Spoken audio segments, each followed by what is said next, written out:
Request Ms. Ivanka Trump, advisor to the President of the United States of America, to kindly address the gathering.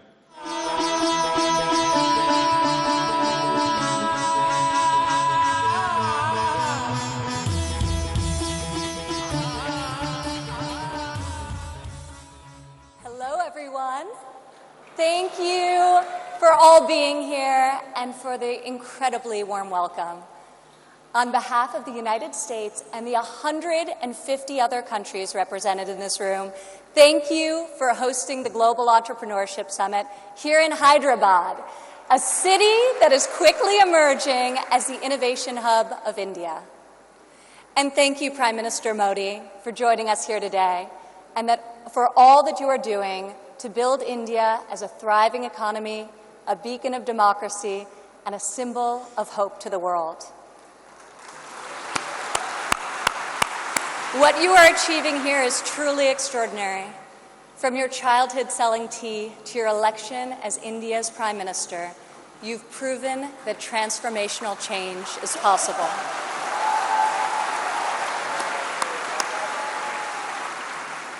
And now you are bringing that promise to hundreds of millions of people across your country. Thank you. To the people of India, I want to congratulate you as you celebrate the 70th anniversary of your independence. You are celebrating it as the world's largest democracies and one of the fastest growing economies on earth.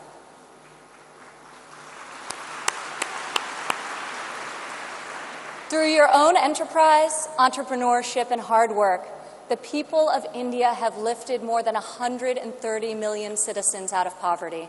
A remarkable improvement, and one I know will only continue to grow under the leadership of Prime Minister Modi.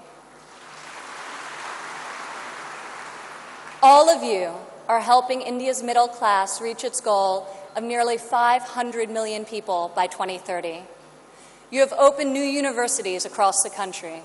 Your doctors and scientists are discovering medical cures and life-saving technologies. Your engineers and your architects have built modern wonders that grace your skies. And Indian spacecraft have traveled to the moon and to Mars. The people of India inspire us all.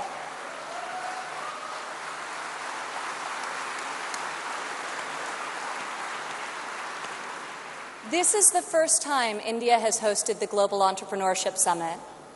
It is a symbol of the strength and friendship between our two people and the growing economic and security partnership between our two nations. As President Trump said earlier this year, India has a true friend in the White House.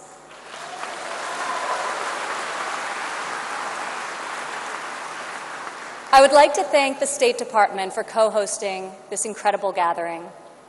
I would also like to thank Governor Narasimhan and all elected Indian officials who are here with us tonight for welcoming us to your beautiful country. Thank you. It's incredible to be in this ancient city brimming with transformative technology. Now, your tech centers may even outshine your world-famous biryani. Maybe. CEOs like Microsoft's Satya Nadella went to school right here in Hyderabad.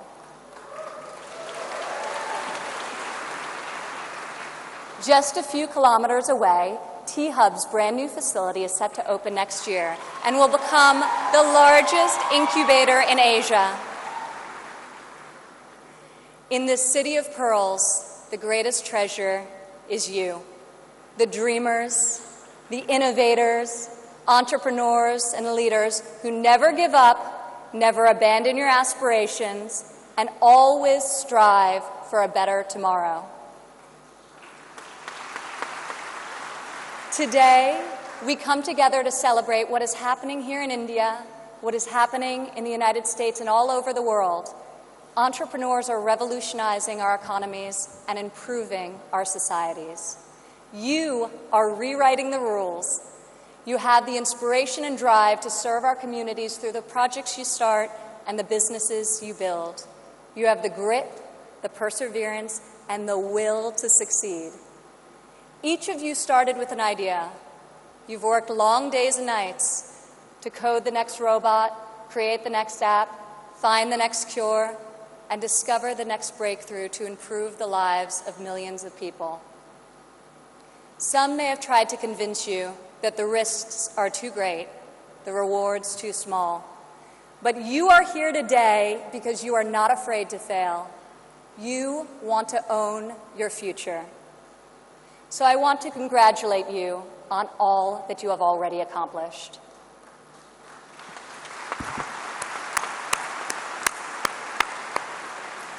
And I especially want to congratulate the women entrepreneurs here with us today.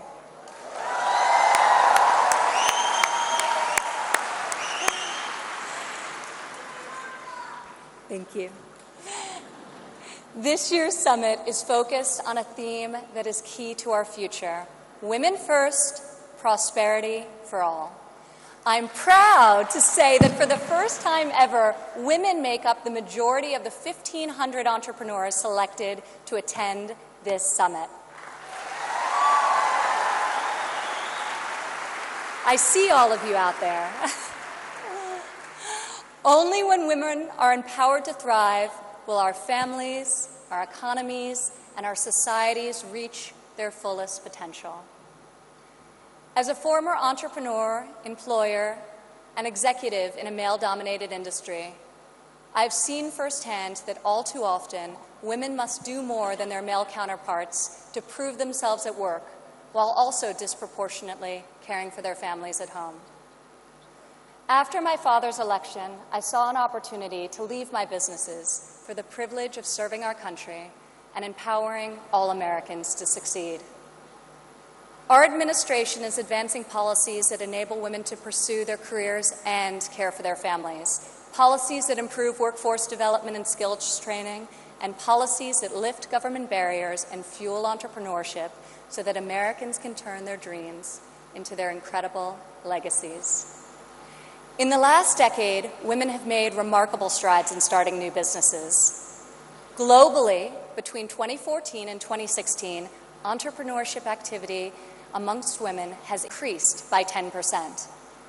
In the United States, within the last decade, the number of women-owned firms has grown by 45%. Even more promising, minority women have started nearly 8 in 10 new woman-owned businesses.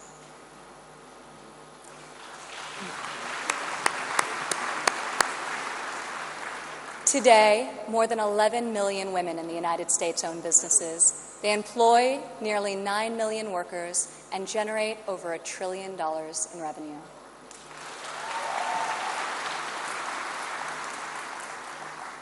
Many women become entrepreneurs and job creators out of necessity. Some weren't given the flexibility they needed at work to care for their families. Others lacked professional sponsors or weren't given a fair shot at a promotion. Instead, women, like the many here today, are charting their own courses and achieving incredible feats. Fueling the growth of women-led businesses isn't simply good for society, it's good for our economy. One study estimates that closing the gender entrepreneurship gap worldwide could grow our global GDP by as much as 2%. The women in this room can lead the way in closing that gap and ushering in a new era of greater prosperity.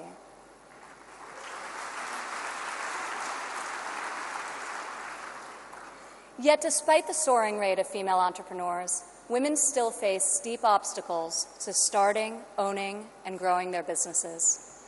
We must ensure women entrepreneurs have access to capital, access to networks and mentors, and access to equitable laws. In developing countries, 70% of women-owned small and medium-sized businesses are denied access to capital. The result has been a nearly $300 billion annual credit deficit for women entrepreneurs in the developing world. In the United States, a Harvard Business Review report found that investors ask men questions about their potential for gains, whereas they ask women questions about their potential for loss. This could in part explain why women entrepreneurs received less than 3% of venture capital funding in 2016. We are working hard to reverse this trend. The U.S. Small Business Administration, for example, increased lending to women by over $500 million this year alone.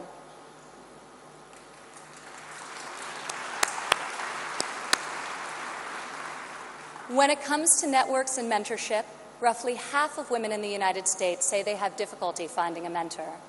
Yet mentorship is critical to success, as each of you knows. Entrepreneurs need professional guidance to help them start and grow their business. In the United States, we are fostering mentorship through programs such as SCORE, a nationwide initiative where successful men and women coach those who want to become their own CEOs. And when it comes to equitable laws, while many developed and developing countries have made tremendous strides, there is still much work to be done. In some countries, women are not allowed to own property, travel freely, or work without the consent of their husbands. In even more countries, the cultural and family pressure is so great that women do not feel the freedom to work outside of the home.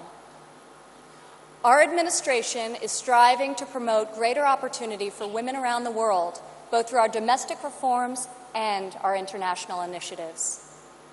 This summer at the G20 conference, the United States was a founding member of a bold new initiative with the World Bank, the Women Entrepreneur Finance Initiative, also known as WEFI.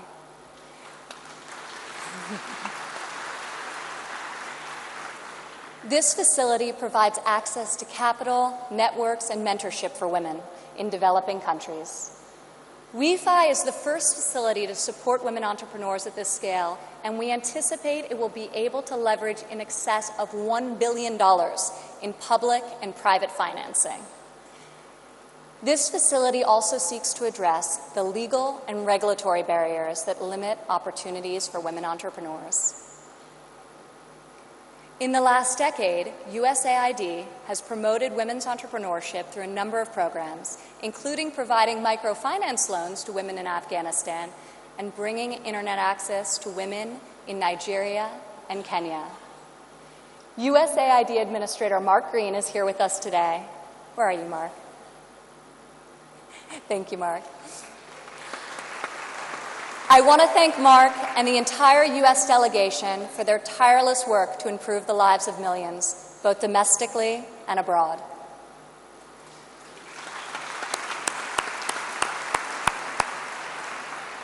Further, as each and every one of you can attest, this summit is yet another powerful example of a U.S. initiative that connects entrepreneurs around the world with investors who believe in your mission and will champion your success. I want to thank the U.S. business leaders who have traveled all the way to Hyderabad for this inspiring event. I also want to congratulate the more than 350 American entrepreneurs who were selected to be with us here today to represent America's brightest talent.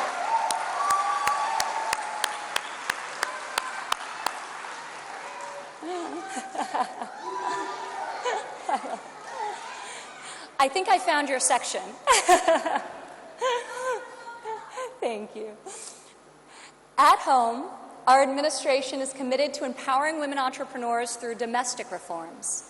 In the past 11 months, we have expanded apprenticeship programs and prioritized STEM education to ensure that women and men have more opportunities to master the skills that drive progress in the 21st century.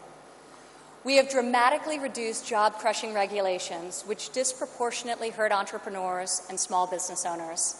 And we are laser-focused on passing long-overdue tax cuts. This will provide much-needed relief to working families and to businesses of all sizes. Also this year, for the first time ever, the President's budget included a proposal to establish a nationwide program for paid family leave. We are committed to supporting women and men who work both inside and outside of the home.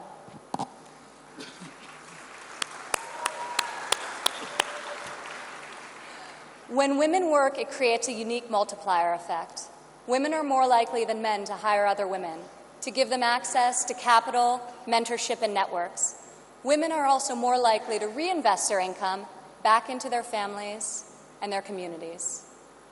Here in India, I want to applaud Prime Minister Modi for his firm belief that the progress of humanity is incomplete without the empowerment of women.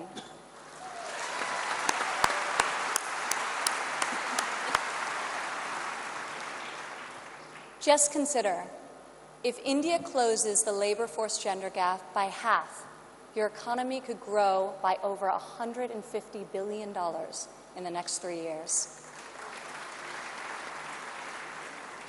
As we kick off this 3-day summit, I encourage everyone here to come together, learn from each other, and find new ways to lift barriers in our society so that women are free to innovate, empowered to succeed, and able to leave our children a brighter future. As we strive for change, we must never forget that the best hope for our future is far greater than any single government policy. The source of our success is found in the spirit, the drive, and the talent of our people. Here with us today from San Francisco is Dara Dotz. Dara spent over a decade working in underserved communities around the world.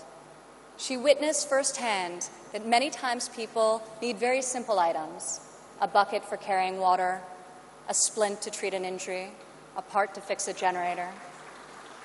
Dara co-founded Field Ready to provide life-saving supplies through 3D printing. Today, Dara's company responds to disasters all over the world and delivers humanitarian aid with cutting-edge technology.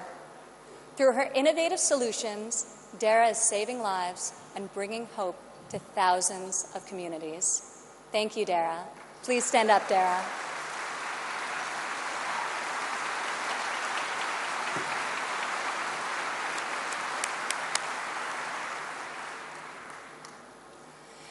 Rajlakshmi Bhartakar joins us from Bangalore, India. When her son began having seizures at a young age, she decided to create her own solution to better monitor his health. Stand up.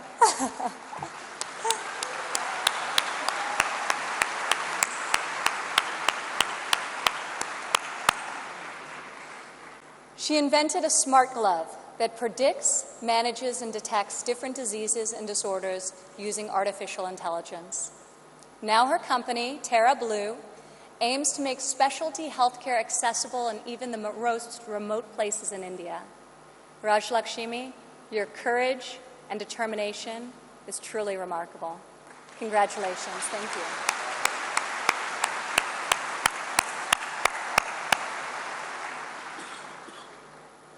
Also here with us today is Rayan Karmalova from Azerbaijan.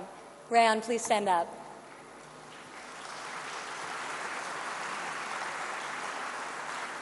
You all won't believe this, but Rayan is just 15 years old. But that has not stopped her from founding a company that harvests energy from rainwater. Rayan has a powerful motto: light up one house at a time. Rayan, each home you light up is illuminating the world. We are inspired by your brilliance and your hard work. Thank you.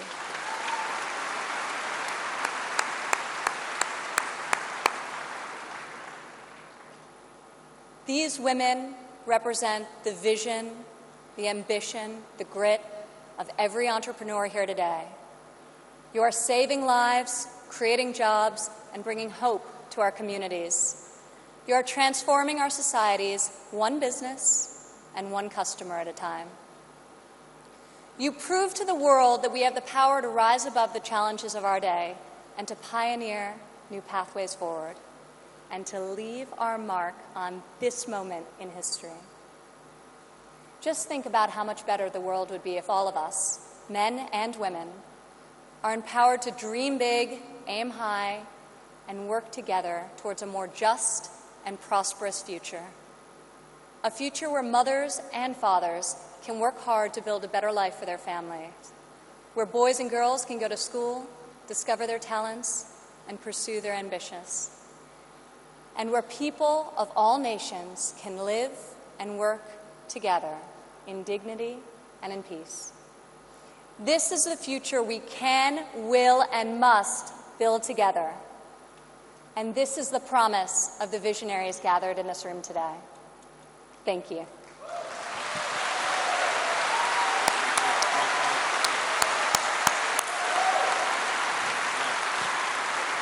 Thank you, Ms. Ivanka Trump.